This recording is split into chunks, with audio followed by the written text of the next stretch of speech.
that for the last 150 years or so, the United States government, in its wisdom, has decided that Latin America should be a colony of the United States government, and that countries which attempt to stand up and do things for their own people rather than for American corporations are not to be tolerated. What's going on in Nicaragua today, it's not important to get into all the details of whether the Sandinistas are right or wrong on this issue.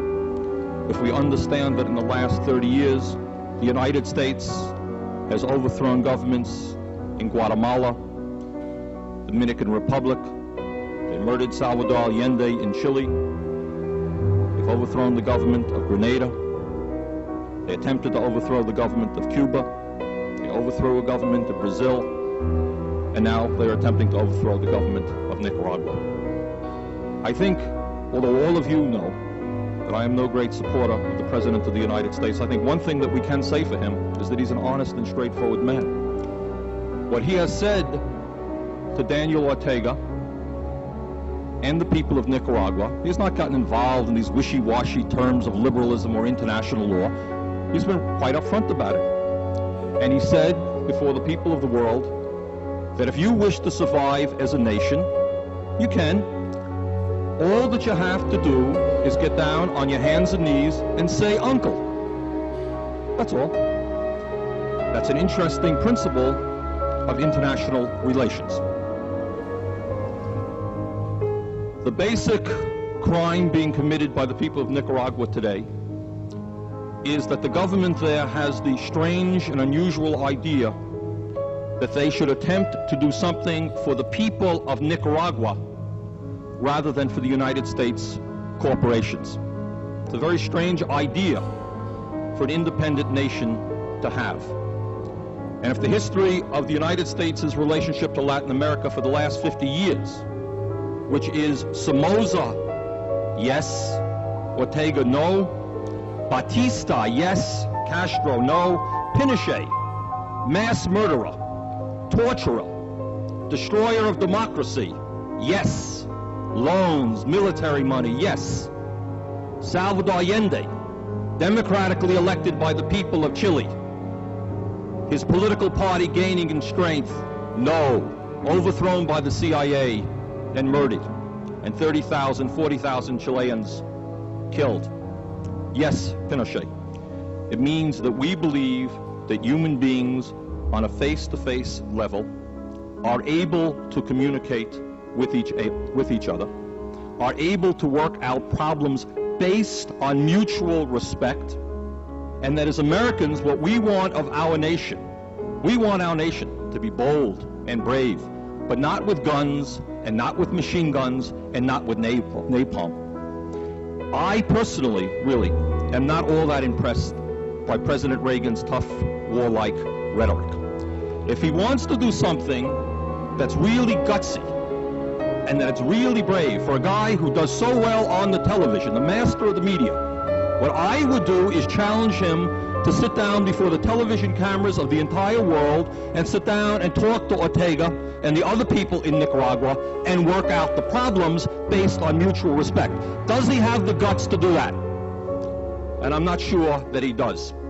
I'm not sure that he has the answers to the sharp questions and the challenges that people throughout the third world would be throwing to him. You know, we live in a world today, and it really is depressing to think about it. We live in a world today where there are several 100 million people starving to death. They're starving to death right now.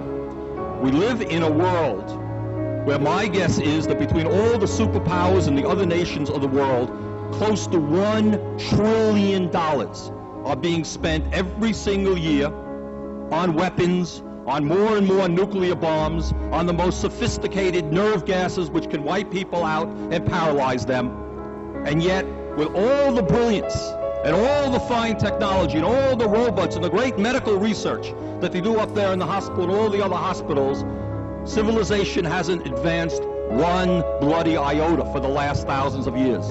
All that these people can do is still say to each other, we're strong, you're weak, you do it our way, or we're going to kill you.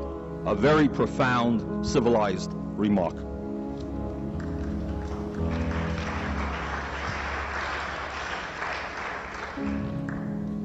I think what we're here today is to show President Reagan and many people who don't have the courage that we have. Because what goes on in this country, primarily through the television and through the media, is that over and over again, all that the President of the United States has to say is that Nicaragua is communist, Nicaragua is Marxist-Leninist, and now the new thing is Nicaragua is terrorist. And if you say it over 100 times, it now becomes truthful. And then suddenly you see the professional politicians getting less and less bold in saying that maybe the president is wrong. Because, you know, appealing to people's hatred and their anger and their desire for revenge is very good politics. The truth of the matter is, it has always worked, and it's probably working today. And you're going to find many college teachers a little bit less likely to speak out against it. Social workers a little bit less likely to speak out against the imperialism that now goes on. And I think what our task is here in Burlington, Vermont, and in the other communities that have sister city relations, is to say that we ain't afraid of that, and that we reject that mentality. That what the real challenge of civilization today is, and the challenge of the United States is, and it's an enormous challenge, and it's a difficult challenge, and no one has any easy answers. But the real challenge is, in a world which is economically disintegrating, the conditions in the third world today are as bad as they have ever been. And the challenge is, the challenge for tough people, Mr. Reagan thinks he's tough, the challenge for a tough person and for a tough society is how do we use our resources, our incredible wealth, our energy, not in military adventurism, but in working with people throughout the entire third world, working with the people in Nicaragua, in cooperation and in mutual respect, working with them so children don't have to starve to death, don't have to die of diseases which these people up there on the hill in our hospital know the answers to, where people can learn to read and write, can learn to relate to each other. That's the challenge that we face. And the guns and the bombs and the contras are going in exactly the wrong direction. What the Sister City program is to me is a human way to say to the people in Nicaragua, we are concerned about your problems, we respect you as human beings, and we want to work with you cooperatively to build a decent world. Thank you. Mr. Sanders. Thank you, Mr. Chairman. Mr. Greenspan, I have 4 brief questions that I appreciate you responding to. 30% of American workers earn poverty or near poverty wages. In fact, low-wage workers in the United States are now the lowest paid low-wage workers in the industrialized world. The minimum wage, as you know, is now $5.15 an hour. If it had kept pace with inflation from 1968, it would now be $7.33 an hour. Many of us believe that it's important to protect low-wage workers and to raise the minimum wage so that nobody in this country who works 40 hours a week lives in poverty. Could you make a recommendation to Congress? In your judgment, should the minimum wage be raised? I do not. The reason I do not, strangely enough, Congressman, starts off with the same premise that you did. Namely, that I, too, am chagrined about the extent of dispersion of incomes in this country. And as I've said many times publicly, you cannot have an effective society unless you have the assent of all parties in it that the system is fair. And my concern about the minimum wage is it does not do what you suggest it does. I would respectfully suggest the evidence. Well, I understand that. I'll give you my reason. And I have 3 other questions. You don't surprise me by telling me that you're against raising the minimum wage. Let me ask you the second question, and you can elaborate. And I apologize, we just don't have a whole lot of time. As you know, and I think agree with, the United States has the most unfair distribution of wealth and income in the industrialized world, with the richest 1% owning 40% of our wealth, more than the bottom 95%. Meanwhile, 20% of our children live in poverty. We have millions of people who are experiencing hunger. We have some homelessness. People can't afford health insurance, can't afford to send their kids to college. Could you briefly tell us what policies you would recommend to Congress to do away with or ease this disparity of wealth that we are currently experiencing? Let me start, Congressman, by saying what I would not suggest. And what I would not suggest is means which would somehow obliterate the wealth of those who are in the upper income groups or upper asset groups, because there's no evidence to suggest at all that if you were to take the top 20, 50, 100, 500 people and essentially eliminate all the wealth that they had, that would improve the standard of living of anybody. So merely obliterating wealth or merely confiscating wealth strikes me as a wholly inappropriate policy if the purpose is to achieve higher standards of living. But I think nobody is talking about obliterating or confiscating wealth. We're talking about fairness and the appropriateness of one person having $80 billion in personal wealth while children go hungry. My third question, Mr. Greenspan, is are you concerned? I know that you played an active role as chair of the Fed Reserve in orchestrating a bailout of the $5 billion hedge fund known as long-term capital. And you came before our committee and what you had to say was very interesting.